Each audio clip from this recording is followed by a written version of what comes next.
আসানসোলের নদীগুলি থেকে অবৈধ বালি পাচার বন্ধ না হলে আগামী দিনে আসানসোলের মানুষকে জল সংকটে পড়তে হবে, এমনই আশঙ্কায় আসানসোলবাসীকে সজাগ হওয়ার আবেদন জানালেন আসানসোলের প্রাক্তন মেয়র তথা বর্তমানে বিজেপি নেতা জিতেন্দ্র তিওয়ারি।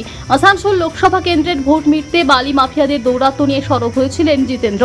এ বিষয়ে জেলা শাসকের নিকট একটি লিখিত অভিযোগ দায়ের করেছিলেন তিনি। পাশাপাশি অবৈধ বালি কারবারের একটি ভিডিও এবং জেলা শাসকের কাছে দেওয়া চিঠি সোশ্যাল মিডিয়ায় পোস্ট করেন ওই বিজেপি নেতা।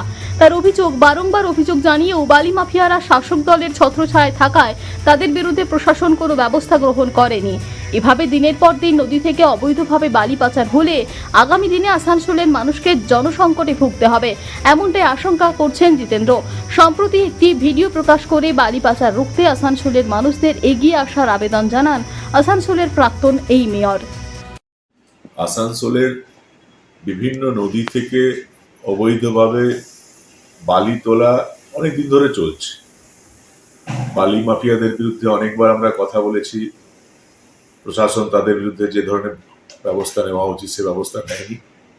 আমরা বুঝেছি যে বালি মাফিয়ারা তৃণমূল কংগ্রেসের সমর্থনে এই কাজ করছে। স্বাভাবিকভাবেই প্রশাসন যখন নিশ্চুপ, তখন আমাদের কাছে অন্য কোনো বিকল্প ছিল না, আমরা চুপ করে গেছি। কিন্তু এখন পরিস্থিতি এমন জায়গায় পৌঁছেছে যে এখন আসানসোলের মানুষ যদি এর প্রতিবাদ না করেন, তাহলে আগামী দিনে আসানসোলের মানুষকে বড় সমস্যার সম্মুখীন হতে হবে। আমি আগেও অনেকবার বলেছি, যেভাবে অবৈধ বালি তোলা হচ্ছে দামোদর থেকে, অজয় নদী থেকে, আগামী দিনে মানুষ পানীয় জলের সংকটে ভুগবে। এবং গ্রীষ্মকালে আমরা পানীয় জলের সংকট তো দেখি, শীতকালেও আমরা পানীয় জলের সংকট দেখব। এবং শুধু আমি এটা বলছি না, আসানসোল পৌর নিগম তাদের নিজস্ব যে ইন্টারনাল মিটিং, সেই মিটিংয়ে তারাও এটা বলেছে, কমিশনার নিজে বলেছে যে যেভাবে দামোদর থেকে বালি তোলা হচ্ছে, যেখানে পাম্পিং স্টেশন আছে তার পাশ থেকে যেভাবে বালি তোলা হচ্ছে, আগামী দিনে কিন্তু পানীয় জলের সংকট দেখা দেবে। এবং বর্তমানে যে পানীয় জলের সংকট দেখা দিয়েছে আসানসোল জুড়ে, তার কারণ হলো যে অবৈধ বালি তোলা, অবৈজ্ঞানিকভাবে বালি তোলা। এবং ডিএমকে এর বিরুদ্ধে আমরা বারবার চিঠি দিয়েছি, অনুরোধ করেছি। পৌর নিগমও শুনলাম নাকি ডিএমকে চিঠি করছে, পুলিশ কমিশনারকে চিঠি করছে। পৌর নিগম যদি এত অসহায় হয়ে যায়, তাহলে আসানসোলের মানুষকে রক্ষা করবে কে? আরেকবার আসানসোলের জনগণকে আমি রিকোয়েস্ট করবো যে প্লিজ আপনারা এগিয়ে আসুন। এবং এই যে অবৈধ বালি উত্তোলন, শুধুমাত্র এটা বালি চোর, বালি মাফিয়াদের ব্যাপার না। আগামী দিনে এটা যদি বন্ধ না হয়, তাহলে আসানসোলের মানুষ, সে শহরাঞ্চলে হোক বা গ্রামাঞ্চলে হোক, পানীয় জলের সংকটে ভুগবে। আসানসোল থেকে সৌম্য গাঙ্গুলির রিপোর্ট, টিভি নিউজ 10।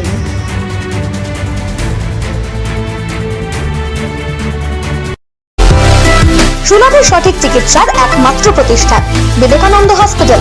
24 ঘন্টা emergency service, blood bank, trauma care. আপনাদের সেবায় আমরা তৎপর। গুণমান ও পরিষেবায় দুর্গাপুর বিধাননগরের ডক্টর জাকির হোসেন এভিনিউর বিবেকানন্দ হসপিটাল শিল্পাঞ্চলের মানুষের মন জয় করেছে।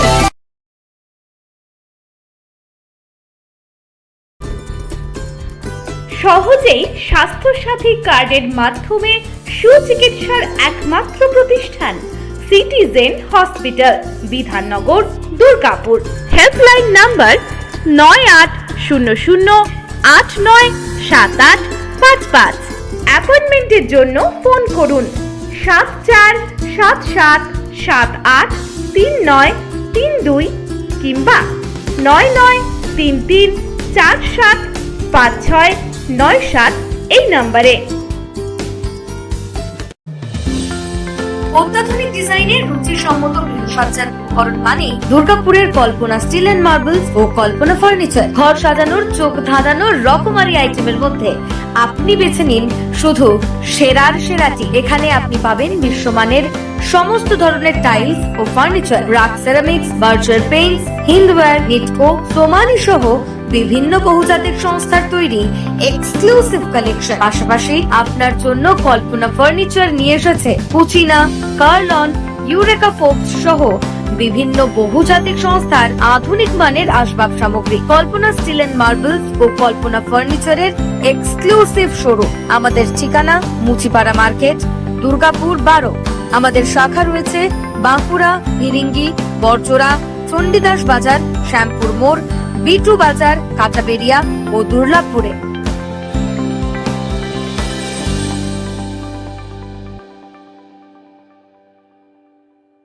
সবার আগে খবরের আপডেট পাওয়ার জন্য সাবস্ক্রাইব করুন আমাদের ইউটিউব চ্যানেল এবং ক্লিক করুন বেল নোটিফিকেশন আইকনে।